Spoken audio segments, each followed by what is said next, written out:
Assalamualaikum warahmatullahi wabarakatuh. Perkenalkan, nama saya Intan Puspita Pratidina, NIM dari 201010166 dari kelas 1T08B.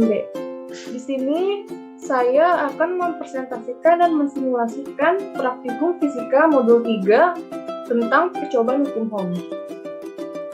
Sebelum saya melakukan simulasi, saya akan menjelaskan materi yang terkait yaitu hukum Ohm. Topik bahasan yang saya akan bahas yaitu tujuan praktikum, dasar teori, metode penelitian, dan hasil data dan kesimpulan.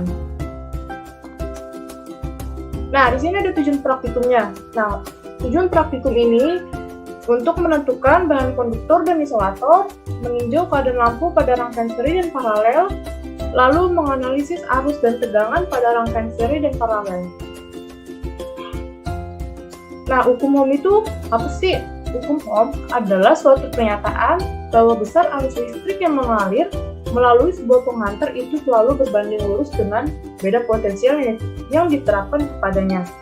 Nah, sebuah benda pengantar itu dikatakan mematuhi hukum Ohm apabila nilai resistansinya itu tidak bergantung terhadap besar dan polaritas beda potensial yang dikenakan kepadanya.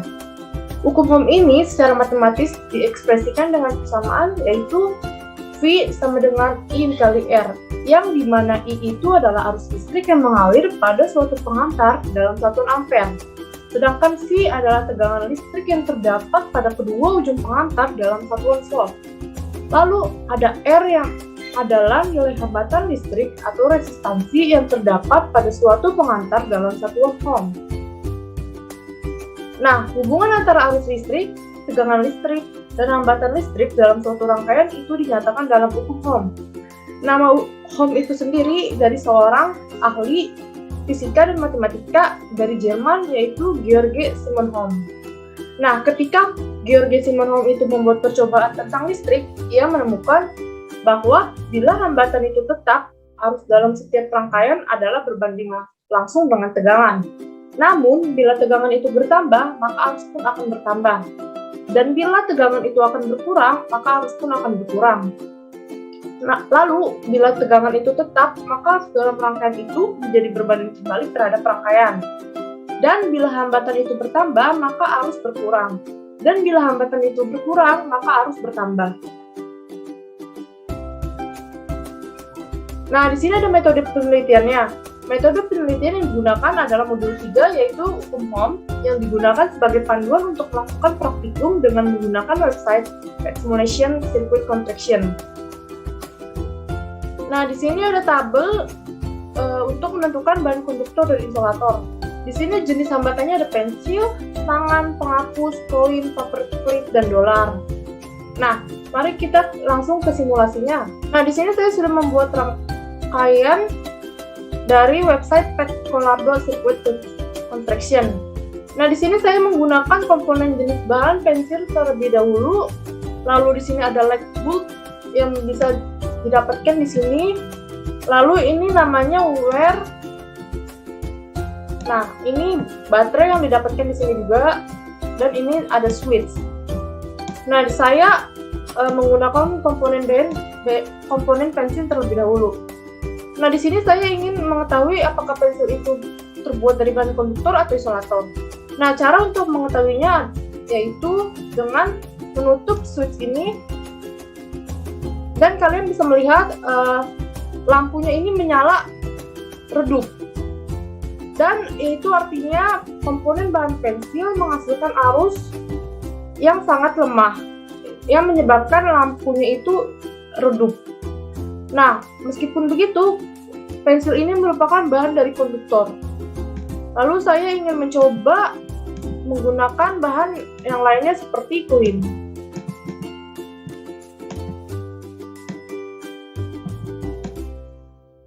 Seperti koin. Lalu saya ingin mengetahui apakah koin itu konduktor atau isolator dan akan menutup switch-nya. Nah, bisa kalian lihat perbedaan antara komponen jenis bahan koin dan komponen jenis bahan pensil. Komponen jenis bahan koin ini menghasilkan nyala lampu yang sangat terang dan yang artinya kuat arus itu yang dihasilkan dari koin ini kuat arusnya kuat. Nah, bisa kalian tebak koin ini merupakan bahan dari konduktor. Nah, di sini saya ingin melakukan praktikum dengan jenis bahan yang lainnya seperti penghapus.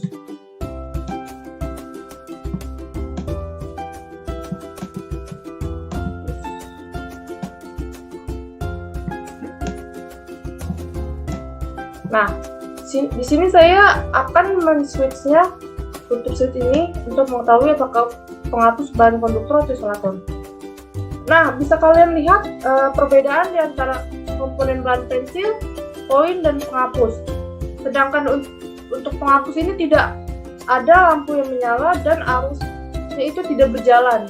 Nah, ini merupakan bahan dari isolator. Nah, jadi penghapus itu merupakan bahan dari isolator. Nah, bisa kalian lihat tabel ini sama seperti hasil simulasi yang sudah saya coba. Nah, seperti tadi yang saya sudah coba itu menggunakan jenis hambatan pensil dan itu nyala lampunya redup. Nah, berarti menghasilkan arus yang lemah dan pensil merupakan jenis bahan golongan konduktor lemah. Dan untuk koin itu menghasilkan nyala lampu yang terang dan menghasilkan arus yang kuat. Nah, jenis bahan koin ini merupakan golongan konduktor kuat. Nah, tadi untuk penghapus itu nyala lampunya tidak menyala dan tidak menghasilkan arus, yang merupakan jenis bahan dari isolator. Nah, kesimpulan pada percobaan pertama itu, saya membedakan pengaruh bahan isolator dan konduktor pada nyala lampu serta arus yang dihasilkan. Nah, tadi saya menggunakan bahan berupa komponen bahan isolator dan konduktor dan lightbulb itu. Nah, pada bahan pertama ini saya menggunakan pensil dan dapat dilihat itu lampunya nyala tetapi redup. Untuk arus yang dihasilkan juga termasuk arus yang lemah. Nah, untuk jenis bahannya pensil ini dimasukkan ke golongan bahan konduktor yang lemah. Nah, kenapa sih pensil itu termasuk bahan konduktor? Nah, karena pensil itu terbuat dari grafit. Nah, di dalam grafit itu terdapat senyawa karbon. Nah, senyawa karbon itulah yang membuat pensil menjadi konduktor. Sehingga pensil dapat menghasilkan arus listrik, namun terbilang lemah. Lalu tadi saya mencoba ke komponen bahan koin. Nah, untuk jenis bahan koin itu dapat menyalakan lampu sangat terang serta arus yang dihasilkan itu kuat. Nah, untuk bahan koin ini digolongkan konduktor kuat karena dapat mengantarkan arus listrik dengan baik dengan nyala lampu yang terang. Dan tadi saya sudah mencoba jenis hambatan penghapus, nyala lampunya itu tidak ada dan tidak menghasilkan arus apapun. Nah, ini merupakan golongan dari isolator. Karena isolator itu tidak dapat mengantarkan arus listrik dengan baik. Nah, karakteristik bahan konduktor itu merupakan zat atau bahan konduktif yang mudah mengantarkan arus listrik atau energi jika dihubungkan dengan sumber tenaga. Sedangkan untuk isolator adalah zat atau bahan yang dapat menghambat arus listrik atau energi jika dihubungkan dengan sumber tenaga. Nah, di sini ada percobaan kedua, rangkaian seri. Di sini tabelnya sumber tegangan, hambatan, V total, I total, tegangan pada resistor, arus pada resistor. Nah, mari kita langsung mulai ke percobaannya. Di sini saya sudah membuat rangkaian dari seri, lalu saya switchkan. Nah, untuk arus pada R1, R2, dan R3 itu menghasilkan arus 0,08 ampere di setiap R1, R2, R3. Nah, untuk cara mengetahui tegangan di R1, R2, dan R3 yaitu dengan menggunakan voltmeter yang terdapat di sisi ini. Lalu saya taruh di sini dan saya akan menggunakannya di resistor kedua. Kita taruh sini.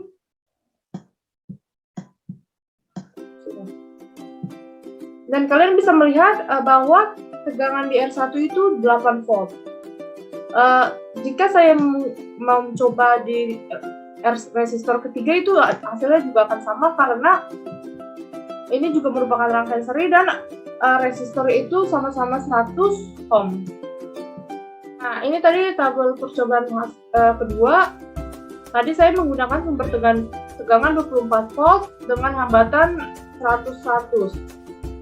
Nah, tadi hasil dari V total itu 24 dan I totalnya 0,08 dengan tegangan pada setiap resistor itu 8 volt dan arus yang tadi dihasilkan di simulasi juga hasilnya 0,08 ampere. Di sini untuk perhitungan percobaan kedua. Di sini saya akan mencari I total, I1, I2, I3 dan mencari I1, I2 dan I3. Nah, untuk rumus I total itu sendiri yaitu V per R total. Nah, tadi V-nya itu sumber tegangannya itu 24 volt dan R totalnya itu tadi yang saya simulasikan itu masing-masing 100 sama dengan 24 per 300, yaitu hasilnya 0,08 ampere untuk I totalnya, sama seperti simulasi. Nah, I total sama dengan IR1, sama dengan IR2, sama dengan IR3. Untuk mencari V1, V2, dan V3 itu sendiri, rumusnya yaitu untuk V1, I1 dikali R1 untuk 0,08 dikali R-nya itu 100 dan mendapatkan hasil 8 volt. Namun hasilnya V2 sama hasilnya dengan V1 dan V3 juga hasilnya sama-sama 8 volt. Kesimpulan pada percobaan kedua ini yaitu saya melakukan perhitungan dengan rangkaian seri dan berdasarkan pengamatan yang saya sudah melihat dan dapatkan yaitu hambatan total yang sama yaitu sama-sama 24 volt dengan arus yang berbeda. Nah, pada percobaan ke-1 dan sampai ke-4 itu terjadi kenaikan dari 0,08 sampai menuju ke 0,28. Nah, untuk karakteristik pada rangkaian seri ini sendiri ialah tegangan dari sumber akan dibagi dengan jumlah tahanan yang dipasang pada masing-masing cabang, sedangkan arus yang mengalir pada masing-masing beban adalah sama.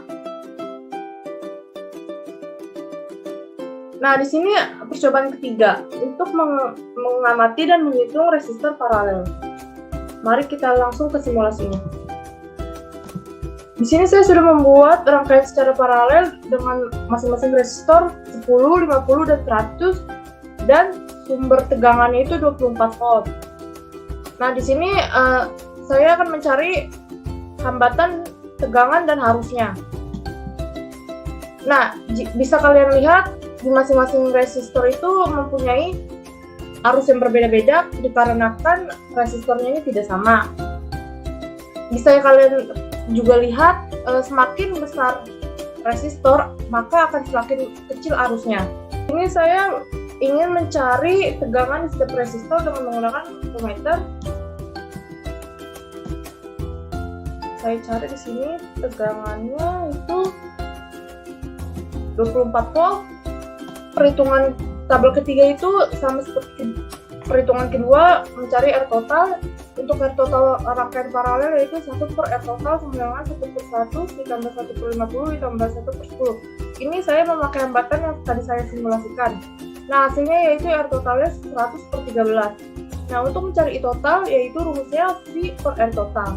Hasilnya yaitu 3,12 ampere. Nah, untuk mencari I1-nya yaitu rumusnya V per R1 sama dengan 0,24 ampere. Dari V total dalam rangkaian paralel yaitu I total dikali R total. Dan hasilnya itu 24 volt untuk V totalnya. Nah, V total sama dengan V1, V2, V3 itu sama dengan 24 volt. Umum ini yaitu karakteristik pada rangkaian seri itu tegangan dari sumber akan dibagi dengan jumlah tahanan yang dipasang pada masing-masing cabang. Sedangkan untuk arus yang mengalir pada masing-masing beban itu adalah sama. Lalu karakteristik bahan konduktor merupakan zat atau bahan konduktif yang mudah mengantarkan arus listrik atau energi. Jika dihubungkan dengan sumber tenaga, sedangkan isolator adalah zat atau bahan yang dapat menghambat arus listrik atau energi jika dihubungkan dengan sumber tenaga. Dan ketiga itu rangkaian paralel dicirikan dengan beda potensial atau tegangan pada masing-masing beban sama dengan tegangan sumber, besar kuat arus pada masing-masing cabang tergantung pada besar hambatan masing-masing cabang tersebut. Sekian materi dan penjelasan simulasi yang bisa saya sampaikan, kurang lebihnya saya mohon maaf. Sekian dari saya, wassalamualaikum warahmatullahi wabarakatuh.